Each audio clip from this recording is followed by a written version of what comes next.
Bonjour et bienvenue dans notre émission Paroles de femmes. Nous allons commencer une série complète sur l'évangélisation et pour cela, nous avons une invitée spéciale, Violette Ruland. Bonjour Violette. Bonjour Annabelle. Ça fait plus de 40 ans que vous servez le Seigneur, ou 40 ans? Oui, ici dans la province du Québec, on est allé un peu partout dans la province.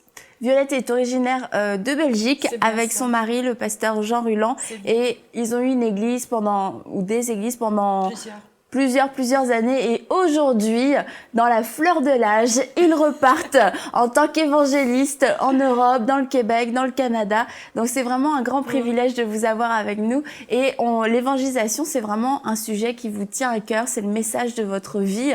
Donc je trouvais que c'était à propos de pouvoir en parler avec vous parce que j'ai rarement rencontré une femme comme vous, qui témoigne aussi facilement, avec autant de passion, et puis de voir le fruit que ça a apporté tout au long des années. Donc on va vous écouter, on va prendre tout ce qu'on peut de tout ce que le Seigneur vous a enseigné au travers toutes ces années.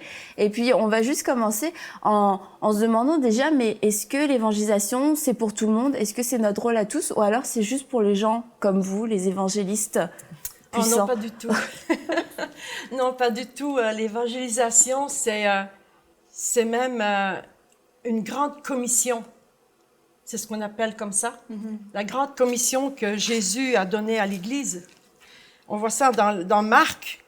C'est pas si on veut, si ça nous tente. Mais Jésus a dit, allez par tout le monde, annoncer la bonne nouvelle. Et c'est sûr que tout le monde ne peut pas aller dans le monde entier.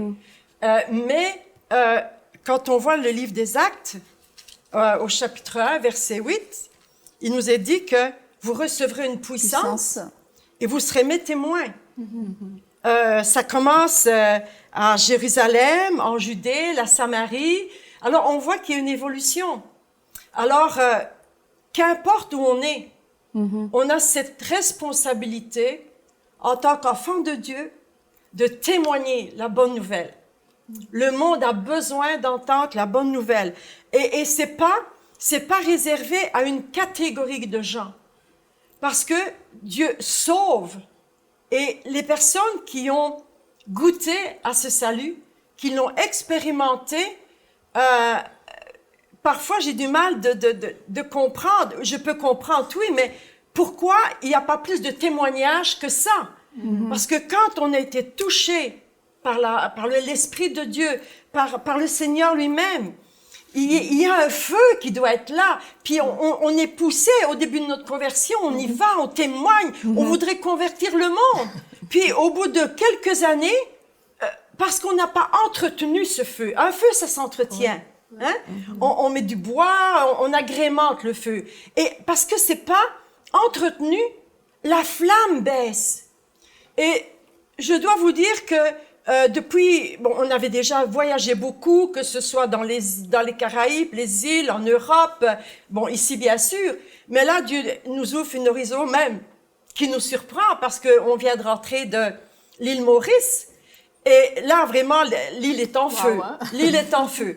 Mais, parce qu'on voyage, on peut remarquer que les enfants de Dieu ont perdu de vue qu'ils avaient cette responsabilité-là d'évangéliser, de témoigner, de dire à tous ceux qui sont autour d'eux ce que Dieu a fait dans leur vie.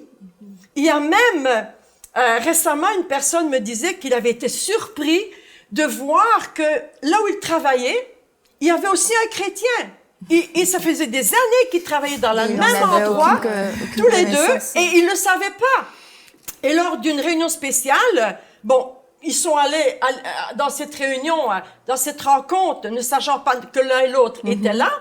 Et étant sur place, à un moment donné, ils se sont rencontrés. Il dit, mais tu es ici à l'église, tu viens pour cette réunion, cette occasion. Il dit, mais oui, toi. Il dit, mais moi, je suis chrétien. Il dit, mais moi aussi. Alors, depuis des années, ils étaient là. Et ils savaient pas qu'ils étaient des chrétiens. Donc là, on se rend compte que l'Église, il y a un manque dans l'Église. L'Église est en train de vivre, à notre époque, plein de choses. Mais ils oublient. Je crois que l'évangélisation, c'est quand même un point qui est essentiel parce que c'est ça qui va...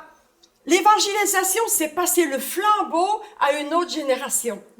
Mais il y a de plus en plus quand même de formations qui se font maintenant au sein des églises pour apprendre à témoigner, pour aborder des gens, pour prier pour des gens aussi dans la rue. Et toi, tu as déjà participé à une réunion comme ça, Aurélie? Et puis après, ça t'avait comme Oui, exactement.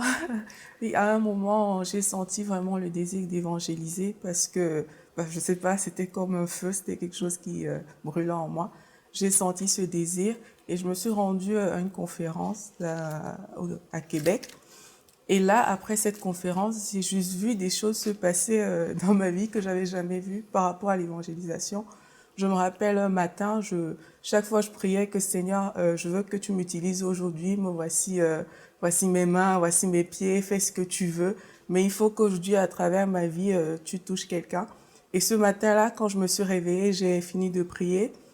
À un moment, j'ai senti ma main trembler et mon pied trembler. C'était la première fois que ça m'arrivait.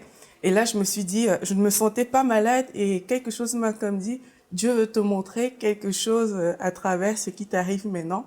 Et je suis sortie, pour faire court, je suis sortie, j'allais à la banque ce jour-là et arrivée à la banque, j'ai vu un homme qui tremblait des mains et des pieds.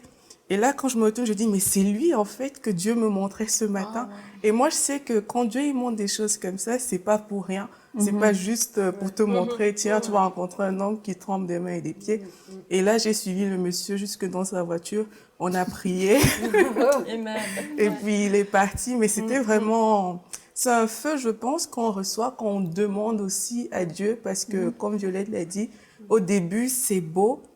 On est enflammé, on vient de naître de nouveau. Mais après, ça s'estompe avec le temps et il y a vraiment une nécessité de rallumer. C'est ça aussi, puis des fois, on peut penser, on peut témoigner, puis on voit pas de fruits, puis on se dit, on se lasse parce que je vois pas de fruits, ça fait que ça donne quoi? Puis on devient des chrétiens incognito. Et puis finalement, on finit par penser que c'est la responsabilité de quelqu'un d'autre. Voilà, on s'habitue, on se trouve des excuses et puis...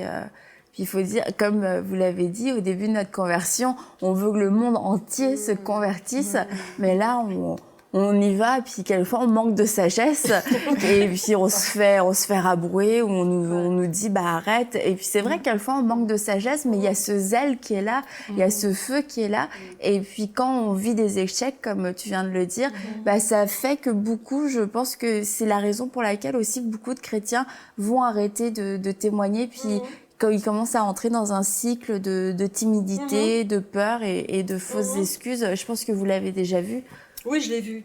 J'ai vu, puis j'ai fait certaines expériences qui même m'ont surpris. Je comprenais pas trop parce que à un moment donné, on était dans une ville et là, on était là comme pasteur. Puis moi, j'aimais sortir le soir. Parce que la journée, j'avais mes occupations, on préparait aussi les prédications, tout ça, on s'occupait de l'église. Mais le soir, j'aime sortir puis évangéliser. Alors, j'avais demandé à certaines personnes qui étaient là, et même dans la jeunesse, il n'y en avait pas beaucoup, mais je leur dis, ce soir, je vais évangéliser dans un parc. Il y avait un parc pas tellement loin. Alors, j'ai dit, je vais aller évangéliser dans le parc. Alors, vous venez avec moi, puis on va aller évangéliser. Prenez des traités, l'évangile de Jean. Alors, je vais préparer toutes sortes de choses. Alors, oui, ils sont venus. Puis, alors, on est partis. Alors, moi, je suis partie, puis je pensais qu'ils me suivaient. Alors, ils m'ont suivi jusqu'à un moment donné, en tout cas, je le suppose, mais arrivé sur la route principale, qui n'était pas grande, parce que c'était quand même pas, c'était un village quand même. Tout le monde a disparu. Alors, là, je me retourne pour dire, toi, tu vas aller là, je me retourne et il n'y avait plus personne. Alors, je me suis dit, mais où est-ce qu'ils sont partis? Je regardais, personne. Je me suis retrouvée toute seule. Mais je me suis dit, qu'importe, j'y vais. Je vais faire ce que j'ai à faire. J'y vais. Puis, je suis allée, j'ai fait une partie de la rue principale, puis je suis revenue. Alors, mais quand je les ai rencontrés lors de la réunion dans la semaine, je leur dis, mais écoutez, je vous avais demandé de venir avec moi, mais où est-ce que vous avez été à d'autres endroits? Ils m'ont dit, non, on n'était pas rassurés. J'ai dit, mais pourquoi? Il dit, oui, mais vous savez pas ce qui se passe le soir, là? Parce que là, le soir, il y avait des gangs qui se réunissaient. Mais moi, à ce moment-là, bon, les gangs, la drogue, tout ça, moi, je connaissais absolument rien. Hein? Alors, ils ont dit, mais nous, on a peur, il y a des tueries, ils se battent, il y a des tas de trucs. Je dis, non. J'ai dit, mais pourquoi vous ne m'avez pas dit alors? Bon, ça ne m'aurait pas empêché d'y aller. Mais, j'ai dit, j'étais surpris. J'ai dit, vous avez peur? J'ai dit, mais celui qui t'envoie est plus fort. Il dit, oui, mais vous ne savez pas ce que c'est. J'ai dit, non, je ne sais pas, en effet. Puis, en effet, je ne savais pas parce qu'à un moment donné, j'y allais quand même. Alors là, j'ai dit, ben, je vais aller tout seul. Alors, le soir, même la nuit, j'y allais. Alors que mon mari était couché, les enfants, je prenais mes trucs, puis je partais. Et j'allais sur ce parc. Puis, en effet, il y avait des grosses motos, en tout cas. Il y avait des gangs qui étaient là. Alors, j'allais les témoigner. Puis, à un moment donné, il y en a un qui me dit, « Hey, fin de semaine, une partie de thé, tu viens prendre du thé avec nous? » J'ai dit, « Ben oui, pourquoi pas? » Hein, moi, j'étais contente. J'ai dit, hey. J'ai dit, merci Seigneur, il m'accueille, il m'invite à prendre du thé. Alors, c'est merveilleux. Je ne savais pas ce que c'était. Mais quand je suis arrivée, ben, j'ai vu ce que c'était une partie de thé. Mais je leur ai parlé quand même. Puis je leur disais, à un moment donné, il fumait, tout ça. J'ai dit, non, moi, je ne prends pas tout ça. Il m'a dit, oui, mais j'ai dit, mais j'ai bien meilleur que ça. Elle est meilleure, la mienne. Alors, ils m'ont dit, elle est meilleure, mais où tu vas le chercher? Ils pensaient que j'avais une meilleure qualité. J'ai dit, tu veux le savoir? Qu'est-ce qui me procure le bien-être, la joie, la paix? Puis il dit, oui, on veut l'avoir. J'ai dit, ben, alors là, j'ai présenté l'évangile. Mais quand j'ai vu à un moment donné que le thé était trop fort, j'ai préféré m'en aller, tu vois. Alors oui, il y a des personnes qui ont peur des réactions, peur qu'on les repousse, qu'on refuse, qu'on se moque d'eux. Il faut vaincre notre peur. Parce qu'il faut savoir que quand on va, on n'est pas seul. Amen. Il y a des personnes qui sont invisibles, mais qui sont plus présentes que celles qu'on voit, qui nous accompagnent. Nous avons Dieu, nous avons le Seigneur, nous avons l'Esprit. Vous recevrez une puissance. Et cette puissance nous donne de vaincre la peur. Ça nous le donne. Et il faut avoir conscience que cette puissance, elle est réelle. C'est quelque chose que Dieu a placé dans notre esprit et qui n'attend que d'être exploité. Il ne faut pas le retenir captif, il faut le laisser aller et dominer nos peurs. Je sais que parler comme ça, on peut me dire, mais Violette, c'est facile, mais non, c'est... Alors je comprends. Mais vous savez, la vie chrétienne, je remets ça à l'école de Dieu. On est à l'école de Dieu. Dieu nous apprend, Dieu m'apprend encore à chaque jour. Dieu m'enseigne, Dieu m'apprend des choses. Dieu m'a fait passer au-dessus de ma peur, rien que pour venir vous voir et parler avec vous. Je dis, mais Seigneur, tu sais, je suis meilleure sur le terrain. Peur de rien. Moi, je fonce. Mais Dieu me rassure. Et il est bon de mettre sa confiance en Dieu. Et de ne pas se cacher derrière cette peur pour dire, bah non, moi j'ai trop peur, donc je vais laisser Violette y aller. D'avoir comme vos compagnons. Mais une fois, la foi, on l'a pour plusieurs choses. C'est pas seulement la foi pour être sauvé, la foi pour être guéri, mais la foi que Dieu a placée en nous, elle est efficace pour tout ce qu'on a besoin, pour faire face à l'ennemi et dominer sur notre nature, parce que on a des personnalités différentes. Et Dieu nous équipe, on a été équipés pour faire face, et Dieu nous rend capables. Moi, je peux pas, mais avec Dieu, tout est possible. Je peux y aller, je peux partager l'amour de Dieu. Je peux donner ce que Dieu m'a donné. Je peux le partager. Alors, il faut dominer notre peur. Certains vont dire, ben, j'ai pas le temps. Mais ça, c'est des excuses aussi. Je sais pas si vous connaissez, chez nous, on dit, les excuses sont faites pour s'en servir. Et il y en a qui savent beaucoup se servir d'excuses. On est trop occupé, on a trop à faire, tu sais. Mais même quand tu es occupé, au moins tu vas faire l'épicerie une fois de temps en temps. Je sais pas, en tant que femme, ça nous arrive d'aller au coiffeur. Mais, tu sais, on peut témoigner à ces gens-là. Moi, j'essaye toujours, parfois ça marche pas. Le seul endroit où c'est un peu compliqué, c'est chez le dentiste. Ah, ben ça... mais assez Violette peu. Oui, parce que je lui ai témoigné dès le départ. Je parle avec lui, puis quand j'y vais, et même à mon médecin, Je bénis Dieu pour les hommes qui sont médecins, infirmières. C'est des personnes, des dentistes. Dieu leur a donné des talents pour nous soigner. On va parler de la compassion tantôt, mais Dieu a mis dans leur cœur une certaine compassion pour pouvoir soigner les autres. Hein? Mais quand j'y vais, ils me disent, alors, d'où tu viens? Qu'est-ce que tu as fait? Comment ça va? Et qu'est-ce que c'est? Alors, je peux parler un peu. Puis, je les bénis. Je les bénis. Et les gens autour de nous, on peut partager. C'est pas nécessaire de dire, ben, ce n'est que les évangélistes, les prédicateurs, ceux qui ont fait des études, la théologie. Oh non. Oh non. Vous savez, moi, j'ai été 2 ans à l'école biblique. Hein? Mon mari aussi, on est allé 2 ans. Mais je peux vous dire que la meilleure école, c'est sur le terrain. Ben oui, bien sûr. C'est quand on vit. Et on nous apprend pas tout au collège biblique. C'est vrai, on n'apprend pas le terrain, c'est la réalité. C'est ça. On apprend sur le terrain. C'est là qu'on affronte les peurs, comme vous avez parlé. Voilà. Et Joyce Meyer a dit une phrase qui a marqué ma vie, moi, c'est « Do it afraid ». Faites-le dans la peur. Ouais. Et vraiment, ça, quand on mémorise ça, on se dit « Je vais le faire dans la peur, malgré tous les sentiments que je peux avoir pendant... » ben, ça change une vie de le faire avec le sentiment de la peur. Ça ne veut pas dire que parce qu'on a le sentiment que Dieu ne veut pas qu'on le fasse. Non, non, parce qu'avec ce sentiment-là, automatiquement, on se repose sur Dieu. Parce que si on va avec notre force, ça ne marchera pas. On va dire des belles phrases. Moi, dans les belles phrases, je n'ai pas le verbe... tu sais? Non, non, je suis très simple. Puis, mais si on va... Avec notre force, on s'appuie sur Dieu. Seigneur, sans toi, je ne peux rien. Ouais. Mais avec toi, je peux. Et toi, tu me fortifies. Sur ce que vous veniez de dire tout à l'heure par rapport au temps. Parce que ça, je crois que c'est quelque chose dans notre société moderne qui est une excuse et même une raison, je pourrais dire, quasiment. Parce que réellement, les gens sont pressés, les gens ont vraiment beaucoup de choses à faire. Et c'est vrai que ça chamboule un agenda, ça chamboule un emploi du temps que de se dire... je pourrais peut-être aller parler à cette personne-là parce que tout est chronométré et du coup quand on vit comme ça, c'est vrai que c'est plus simple de voir personne, c'est ça, de marcher tête baissée. Parce que là, on parle vraiment de mettre du temps à part pour évangéliser, mais comme vous disiez tout à l'heure, Violette, l'évangélisation, c'est vraiment dans n'importe quelle situation de la vie.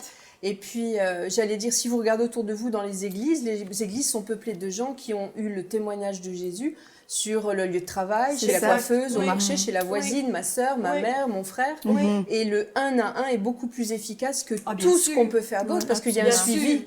Hein, et c'est bien d'aller à la pêche, et il faut aller à la pêche aux gens, mais il y a aussi le suivi, et ça, dans le 1 à 1, c'est le lieu idéal. Et c'est pour ça que quand vous parliez de peur, c'est sûr que vous avez vraiment du courage, vous allez dans des lieux qui sont même risqués. On dit à même Hélène. Là, vous risquez même votre peau. Je pensais, pendant que vous parliez, je pensais aussi la tante de mon mari, qui est une personne âgée, elle a plus de 80 ans maintenant. Un jour, elle a été agressée elle a été agressée pour... je sais pas, je pense qu'on voulait lui voler son sac dans un stationnement souterrain. Et puis, le gars l'a menacée. Puis là, elle s'est mise à lui parler de Jésus. Mais regarde, tu t'apprêtes à me frapper, mais tu connais pas Jésus. Et là, elle y allait. Et puis, elle dit, bon, là, ça demande vraiment un cœur, un courage. Mais dans le lieu de travail, par exemple, ou par rapport aux voisins, il peut y avoir un autre genre de peur. Et ce genre de peur-là, il est plus sournois. C'est la peur d'être jugé, la peur d'être pris pour un imbécile. Surtout, nous, on est dans une société francophone qui est très marquée par des cartes, et puis il faut être raisonnable, liberté, égalité, fraternité, et puis attention, il faut faire attention à ce qu'on dit. Et c'est sûr que dans cette culture-là, par rapport à une culture anglo-saxonne où c'est quasiment un titre de gloire d'être chrétien, je vois aux États-Unis, c'est beaucoup plus facile, ou en Australie, dans certains milieux, c'est très facile de dire je suis chrétien. En France, t'es pris pour un imbécile, la plupart du temps. Donc la peur d'être pris pour un imbécile, c'est encore plus sournois que la peur pour sa vie. Et c'est là qu'il faut vraiment, comme vous disiez, se reposer sur Dieu et puis être rempli du Saint-Esprit. Et je pensais à vraiment... juste témoigner, ouvrir sa bouche, c'est la partie visible de l'iceberg, mais il y a toute la préparation qui va justement donner du courage à notre cœur, nous donner les mots justes, puis aussi préparer le cœur de la personne qui va écouter. Et puis aussi de voir la personne comme Dieu la voit, parce que nous, on a notre regard fixé sur nous. Je vais passer pour qui? Je vais lui dire je suis chrétienne, qu'est-ce qu'il va penser de moi? Mais en fait, quand on commence à voir la personne comme Dieu la voit, avec de la compassion, là, ça va créer un changement en fait chez nous qui va faire qu'on va faire ce pas supplémentaire. Oui. Tu parles de ça, puis je pense à la femme samaritaine. Jésus connaît le cœur, le besoin, la situation de chaque individu. Et on voit Jésus qui fait un détour. Parce qu'il sait qu'il va rencontrer cette femme. Et il vient juste pour elle. Il était habitué à parler aux foules. Bien souvent, il dit, Jésus parlait aux foules. Et quand on savait que Jésus était là, pas besoin de faire la publicité. Aujourd'hui, on doit faire des publicités pour inviter les gens. Mais là, les gens accouraient parce qu'ils savaient que c'était Jésus et venaient. Mais on voit Jésus aussi s'adresser à une personne, cette Samaritaine. Et on voit que Jésus va exploiter le thème de l'eau. Et il parle à cette personne. Puis cette personne est tellement rejointe par le message, la parole que Jésus lui dit, qu'elle laisse même sa cruche, elle oublie son eau, qui est là-bas nécessaire. Elle l'oublie et elle court au village et elle ramène tout son village. Nous, on ne sait jamais l'impact qu'une personne qu'on amène au Seigneur, qu'est-ce qu'elle peut avoir, les conséquences. On perd ça de vue. Et Jésus lui a parlé parce que Jésus a de la compassion pour chacun de nous. Compassion, amour, ça va ensemble. Quand on aime, on a la compassion. Et on ne regarde pas les gens de l'extérieur, on voit leur cœur. On voit ce que Dieu a fait dans notre propre vie. Parce qu'on n'est pas meilleur. On est sauvé par grâce. C'est une grâce. C'est un privilège que Dieu nous a fait. Et cette compassion qu'on a reçue, l'amour de Dieu qu'on a reçu, on doit la déverser sur les autres. C'est important. On doit avoir... Et la compassion, ça vient nous chercher à l'intérieur de nous-mêmes. Cette compassion, on peut juste apercevoir quelqu'un qui passe dans la foule et notre regard est attiré. Et il se passe quelque chose en nous. L'Esprit de Dieu nous témoigne. Cette personne, elle a besoin, un besoin même peut-être urgent de moi. Alors, il faut laisser sortir cette compassion et aller vers elle et lui partager simplement, comme Jésus a fait. Jésus a pris l'eau. On peut prendre une autre chose. C'est ça, mais quand on est sensible à l'Esprit de Dieu, comme Jésus était sensible aux gens, quand il était ému de compassion, Dieu, tu sais, son Père lui révélait des choses à propos de la personne. Et je pense que, tantôt on a parlé de la peur, ou des fois, je pense, à force d'ignorer cette compassion qui nous émeut à l'intérieur, je pense qu'on peut passer à côté de bien des choses, des opportunités. Et je pense, des fois, il faut prier pour vraiment avoir la compassion, parce que c'est vraiment quelque chose de physique qu'on ressent. C'est pas quelque chose, un picotement au bout des orteils qu'on ressent, mais c'est vraiment comme... Oui, c'est ça, c'est le de miséricorde. Oui, c'est ça, c'est le siège de la compassion. C'est vraiment ici. Et quand, comme vous dites, on vous voyez quelqu'un et là, ça nous tourne en dedans, eh bien, c'est spécial parce que c'est de là que ça vient. Et la compassion, c'est ça, c'est comme... c'est de l'amour puis de la pitié en même temps quand on regarde les gens. Et c'est ça qui nous pousse. Et on peut ignorer comme l'histoire du Samaritain. Eh bien, au départ, il y a le sacrificateur qui est passé, qu'on peut comparer peut-être à un pasteur de nos jours. Ensuite, c'est dit dans la parabole, dans l'histoire, qui passe autre côté. Ensuite, c'est le Lévite, le chantre passe. Et ici, ce sont des personnalités supposément religieuses qui représentent Dieu, qui sont au service de Dieu. Et ils voient la personne dans le besoin. Et puis, je pense que nous, vraiment, c'est une chose qu'on fait. On voit à chaque jour des dizaines, voire même des centaines de personnes, tout dépendant où est-ce qu'on habite. Et on sait que c'est des personnes dans le besoin et on est tellement... On fait abstraction de leurs besoins. Mais il y a cette personne, c'est le Samaritain qui s'est arrêté, qu'on peut comparer à un païen. Et lui était ému de compassion. Et vraiment, c'est ça qui va nous pousser à aller parler de l'amour que nous avons reçu, qui va nous pousser à partager qu'est-ce qu'on a reçu. Et c'est de cette façon-là que Jésus a réussi à toucher autant de personnes. Et je pense que vous le vivez vraiment, vous alimentez, vous, Violette, votre compassion est constamment allumée, constamment sollicitée. Oui, exactement. Et c'est comme ça que vous avez vraiment, c'est une sensibilité que vous développez, je crois aussi, comme quand vous voyez les gens. Oui, ben, je crois que c'est aussi bon. Je vais prendre ça comme étant la grâce de Dieu pour moi parce que ça vient pas de moi. Je crois que ce que j'ai vécu avec Dieu, qu'est-ce que Dieu a fait pour moi, c'est que, comme Jérémie disait, je peux pas me taire, c'est là. Et il m'arrive, ne fût-ce que quand on parlait quand on peut témoigner n'importe où, n'importe quand je fais mon épicerie, parfois, je laisse mon panier, même dans le parking, et je cours après la personne. Je dis, monsieur, madame. Puis, parfois, quand mon mari est avec moi, tout d'un coup, je laisse mon truc, il me dit, il dit, Violette, où tu vas? Je dis, j'arrive. Il faut, ça brûle, ça vient me chercher. Puis, je sais que si je le fais pas, bon, Dieu va pas me punir, je serai pas perdue, non. Mais je sais que j'aurais raté quelque chose. On ne sait pas dans quel état la personne est. Est-ce qu'elle est proche du suicide? Est-ce qu'elle est proche du suicide? J'ai connu une jeune comme ça. Elle était proche du suicide et Dieu est venu la chercher juste au bon moment.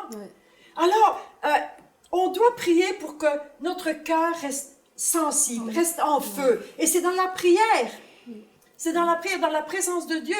Et tout le monde peut le faire. Pas seulement moi, tout le monde. Il y en a d'autres qui sont bien meilleurs que moi. J'aimerais plus encore, j'aimerais, tu sais, je fais ce que l'amour je de peux. Christ vous presse, l'amour de Christ vous presse. Mais quand on a goûté combien, tu sais, quand Dieu nous a aimés, je sais jusqu'où l'amour de Dieu est venu et m'a pris. Je peux pas faire autrement de dire à l'autre, mais si tu savais combien le don de Dieu est merveilleux, combien Dieu est amour, combien il est grand. Alors oui, il faut pas retenir ça pour nous. Amen. On doit obéir au Seigneur. Allez donner la bonne nouvelle. Et on est équipés. Dieu nous a donné, vous serez mes témoins, vous aurez une puissance. Dieu nous donne une puissance pour y aller. Il faut arrêter de se regarder nous-mêmes et d'ouvrir notre horizon plus grand afin de pouvoir toucher le besoin. Il y a tellement de besoins. Les gens, il y a de la souffrance. Merci en tout cas, Violette. Vous êtes un modèle pour nous toutes, je pense, pour aller avec courage et avec force évangéliser, même parmi des bandits dans la rue le soir. J'aime ça, dit-elle en plus. Donc, comme Violette et comme nous sommes appelés à le faire, ne fermez pas votre cœur à la compassion de Dieu qui nous pousse à voir les gens comme Dieu les voit et à nous arrêter comme ce Samaritain s'est arrêté. Et n'hésitez pas à partager l'amour de Dieu parce que ce que vous avez reçu, nous sommes appelés à le redonner gracieusement, avec amour, comme Dieu veut le faire, comme nous avons été nous-mêmes touchés. Donc ne retenez pas ça, n'endurcissez pas vos cœurs aujourd'hui et ouvrez vos yeux avec la compassion de Dieu pour voir les gens tels qu'ils sont réellement selon le cœur de Dieu. Donc on vous dit à très bientôt pour une prochaine émission de Paroles de Femmes, toujours sur le thème de l'évangélisation avec Violette. Au revoir. Envoyez-nous votre témoignage à paroledefemmes@enseignemoi.com.